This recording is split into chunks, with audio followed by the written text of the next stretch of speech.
যুক্তরাষ্ট্রের সব পণ্যের ওপর ৩৪% অতিরিক্ত শুল্ক আরোপের ঘোষণা দিয়েছে চীন। আগামী ১০ এপ্রিল থেকে কার্যকর হচ্ছে। শুক্রবার বেইজিংয়ে অর্থ মন্ত্রণালয় জানায়, চীনা পণ্যের ওপর যুক্তরাষ্ট্রের শুল্ক আরোপের প্রতিক্রিয়ায় এই পদক্ষেপ নেওয়া হয়েছে।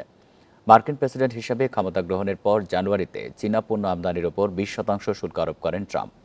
গত সপ্তাহে চীনা পণ্য আমদানির ওপর আরও ৩৪% শুল্ক আরোপ করে মার্কিন প্রশাসন। তারই জবাবে এই পাল্টা পদক্ষেপ নিল চীন।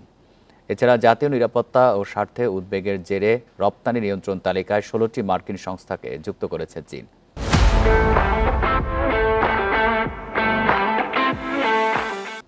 আর তাইওয়ানের সঙ্গে সহযোগিতা বাড়ানোয় শাস্তি হিসাবে ১১টি বিদেশি কোম্পানিকে অবিশ্বস্ত সংস্থার তালিকায় এবং খাদ্য নিরাপত্তা উদ্বেগের কারণে ৬টি মার্কিন কোম্পানি থেকে পণ্য আমদানি স্থগিত করেছে বেইজিং।